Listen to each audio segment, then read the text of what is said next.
Yokoso peeps, it's Oz. What's up?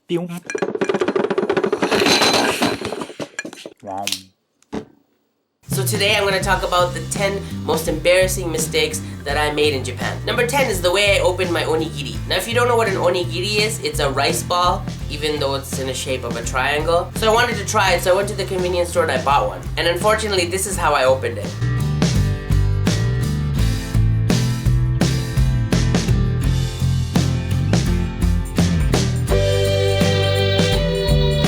There's a very specific way to open an onigiri. The triangle has a 1, a 2, and a 3, and you just follow the instructions and rip accordingly to make sure that the nori, the outer seaweed, wraps perfectly around the rice. Another mistake I made is when I went to use the toilet. Most toilets in Japan are Western style, but there's still some squat toilets in the train stations and at some of the schools I teach. Now I usually avoid squat toilets, but I really had to go number 2, so I had no choice. I had to go inside. The mistake I made was I didn't know which was the front and which was the back, so I ended up like squatting in the wrong direction. And along with that mistake, something even more gross is you have to pull your pants down at a certain angle, otherwise the stuff will fall into your pants. Number 8 is I tried to tip my waiter. See, in Japan, tipping is pretty much unheard of. Restaurant staff, barbers, even bellboys carrying your luggage don't accept tips. So I went to a place called Matsuya, which is gyudon, and I put money into the vending machine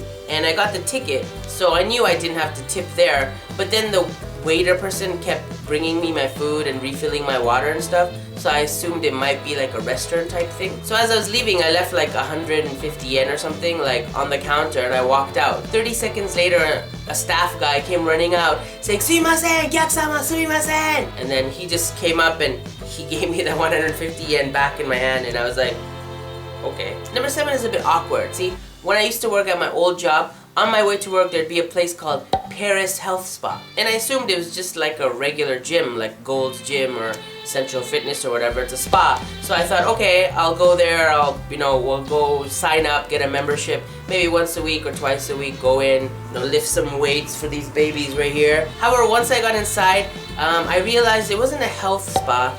They were charging by the hour and they had some weird system and a book full of girls to choose, and I realized, no, this is not a health spa, this is a brothel. That was a bit awkward, and at the time I didn't speak much Japanese, so it was a very interesting conversation. Number 6 is a language mistake. Different parts of Japan have different dialects, and when I was living in Nagoya, they had something called Nagoya Ben. So trying to fit in, one time I went to a dinner, a goodbye dinner for one of my colleagues. My boss was there and a whole bunch of other coworkers were there, and we ate some food, and I wanted to say, "This is awesome, this is delicious." So I said, "Dare omae!" And I was so proud, thinking, wow, everyone's gonna go, "Wow, Ozzy's Japanese is getting awesome."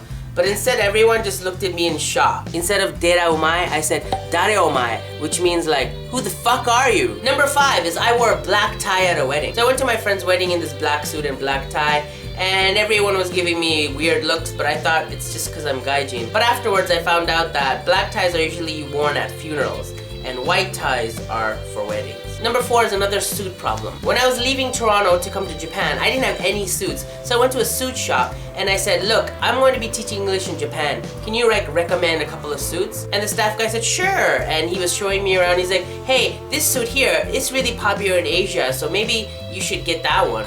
So I was like, "Oh, okay, it's cool. I've never seen a suit with like a round collar and like gold buttons, and it's black." So I thought, hey, that's cool. So I bought it and I came to Japan, and I pretty much wore it a lot during my first month in Japan. The suit I ended up buying was actually a high school uniform kind of suit. So I was wearing a boys' high school uniform for like the first month of working as an English teacher. And the worst thing is nobody told me. But then on Halloween I was wearing this suit, and I went to the Starbucks near me, and the clerk and I were kind of friendly, and he says, "Hey, are you a high school boy for Halloween?" And I was like, "What?"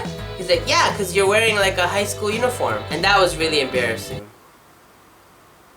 Okay, number 3 has to do with trains. So this one time I heard the announcement for the doors about to close, so I just ran for it and I like dived in, and I got in just in the nick of time, and I was like so proud. And then I looked around and I noticed that everybody was staring at me, which I'm used to, but they were all girls. And I was like, score! This train is awesome. But it turned out that I was on the girls only train. See, during rush hour, because it's so packed and there's a lot of pervert chikan Japanese guys trying to grab ass, they have specific train sections that are only for girls during rush hour. And number 2 has to do with chopsticks. One time I was on a date and a Japanese girl, she wanted me to try some food. So she picked it up with her chopstick and she was like passing it over to me. I chose to use my chopsticks to grab the food from hers and she freaked out. See, Japanese people at funerals, after the body has been cremated, they use chopsticks to pass the bones to each other, and some people cringe and never call you back, like her. And the number 1 mistake I made in Japan was to call myself san. Now in Japanese, san, when you translate to English, it's like Mr., right? So I just assumed when you're introducing yourself, you're like, hello, my name is Mr. Smith, what's up? Unfortunately, other people call you san. You can't call san yourself because then you sound like you're a douchebag. I'm Oz-san. What a douche! And when I started my new company, I had to give everyone in the office a Chiko Shokai, or a self-introduction. Watashi wa Oz-san desu. Canada kara kimashita. And then I whipped out my piece and I slammed it to the table and said, whoa, whoa! Not really, but that's kind of what it was like. Everyone giggled, and after the introduction, my coworker said, you don't call yourself san. So there you go, that's 10 of like 1,000 mistakes I've made while living in Japan. That's it for today. Thanks for watching. Don't forget to thumbs up and share if you like this video. And subscribe to my channel so you can see all my videos because they're all awesome. OzzyAwesome. Take care and see you next time.